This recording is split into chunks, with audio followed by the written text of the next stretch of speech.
Alice's Adventures in Wonderland by Lewis Carroll. Chapter 1. Down the Rabbit Hole. Alice was beginning to get very tired of sitting by her sister on the bank and of having nothing to do. Once or twice she peeped into the book her sister was reading, but it had no pictures or conversations in it. And what's the use of a book, thought Alice, without pictures or conversation? So she was considering in her own mind, as well as she could, for the hot day made her feel very sleepy and stupid, whether the pleasure of making a daisy chain would be worth the trouble of getting up and picking the daisies, when suddenly a white rabbit with pink eyes ran close by her. There was nothing so very remarkable in that, nor did Alice think it so very much out of the way to hear the rabbit say to itself, oh dear, I shall be late." When she thought it over afterwards, it occurred to her that she ought to have wondered at this, but at the time it all seemed quite natural. But when the rabbit actually took a watch out of its waistcoat pocket and looked at it, and then hurried on, Alice started to her feet, for it flashed across her mind that she had never before seen a rabbit with either a waistcoat pocket or a watch to take out of it, and burning with curiosity, she ran across the field after it, and fortunately was just in time to see it pop down a large rabbit hole under the hedge. In another moment down went Alice after it, never once considering how in the world she was to get out again. The rabbit hole went straight on like a tunnel for some way, and then dipped suddenly down, so suddenly that Alice had not a moment to think about stopping herself before she found herself falling down a very deep well. Either the well was very deep, or she fell very slowly, for she had plenty of time as she went down to look about her and to wonder what was going to happen next. First she tried to look down and make out what she was coming to, but it was too dark to see anything. Then she looked at the sides of the well, and noticed that they were filled with cupboards and bookshelves. Here and there she saw maps and pictures hung upon pegs. She took down a jar from one of the shelves as she passed. It was labelled Orange Marmalade, but to her great disappointment it was empty. She did not like to drop the jar for fear of killing somebody, so she managed to put it into one of the cupboards as she fell past it. "Well," thought Alice to herself, "after such a fall as this I shall think nothing of tumbling downstairs.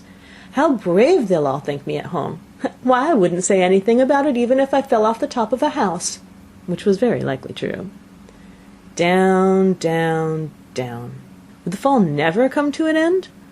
"I wonder how many miles I've fallen by this time," she said aloud. "I must be getting somewhere near the center of the earth.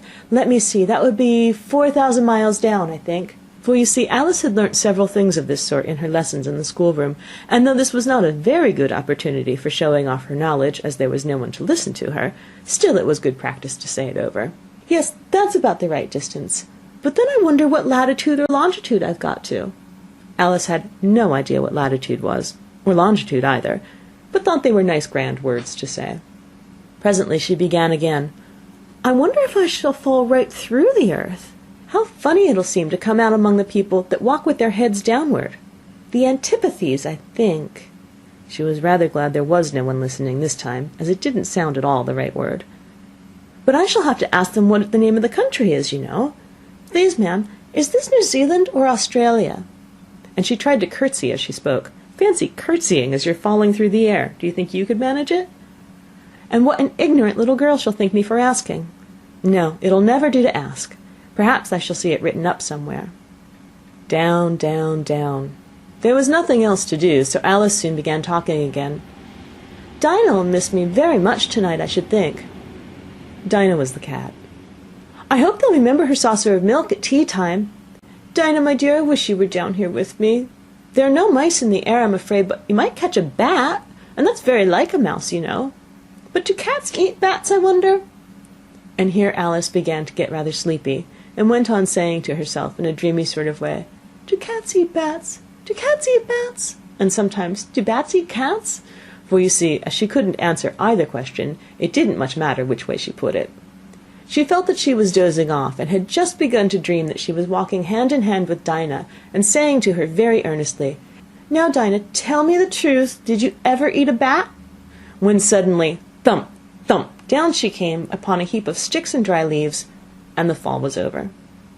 Alice was not a bit hurt, and she jumped up on her feet in a moment. She looked up, but it was all dark overhead. Before her was another long passage, and the white rabbit was still in sight, hurrying down it. There was not a moment to be lost. Away went Alice like the wind, and was just in time to hear it say, as it turned a corner, "Oh, my ears and whiskers, how late it's getting!" She was close behind it when she turned the corner, but the rabbit was no longer to be seen. She found herself in a long, low hall, which was lit up by a row of lamps hanging from the roof.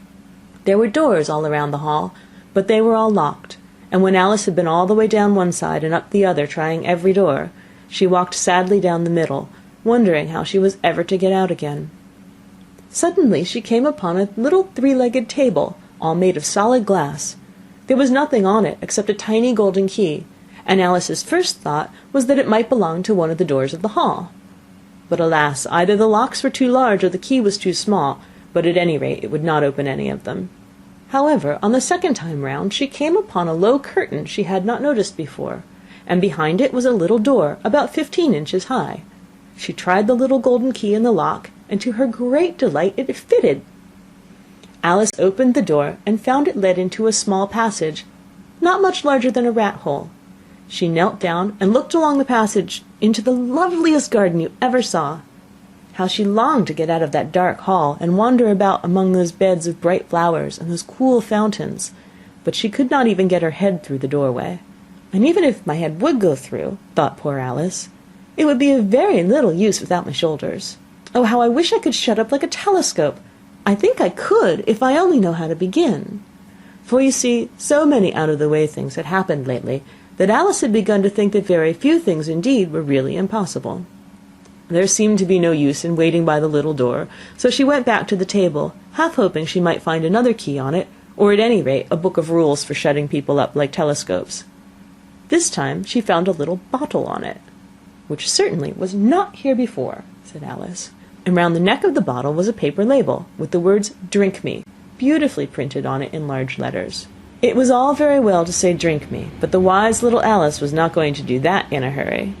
"No, I'll look first," she said, "and see whether it's marked poison or not," for she had read several nice little histories about children who'd gotten burnt and eaten up by wild beasts and other unpleasant things, all because they would not remember the simple rules their friends had taught them, such as that a red-hot poker will burn you if you hold it too long, and that if you cut your finger very deeply with a knife it usually bleeds.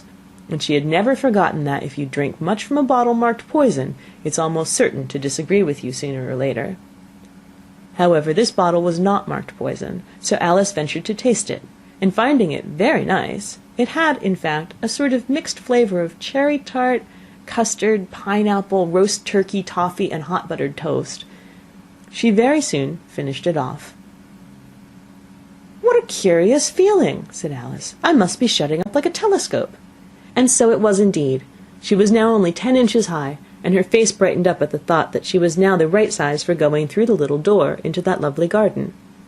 First, however, she waited for a few minutes, to see if she was going to shrink any further. She felt a little nervous about this, "for it might end, you know," said Alice to herself, "in my going out altogether like a candle. I wonder what I should be like then." And she tried to fancy what the flame of a candle is like after the candle is blown out, for she could not remember having ever seen such a thing. After a while, finding that nothing more happened, she decided on going into the garden at once. But alas for poor Alice, when she got to the door, she found she'd forgotten the little golden key, and when she went back to the table for it, she found she could not possibly reach it. She could see it quite plainly through the glass, and she tried her best to climb up one of the legs of the table, but it was too slippery, and when she had tired herself out with trying, the poor little thing sat down and cried. "Come, there's no use crying like that," said Alice to herself rather sharply. "I advise you to leave off this minute." She generally gave herself very good advice, though she very seldom followed it, and sometimes she scolded herself so severely as to bring tears into her eyes. She once remembered trying to box her own ears for having cheated herself in a game of croquet she was playing against herself, for this curious child was fond of pretending to be two people.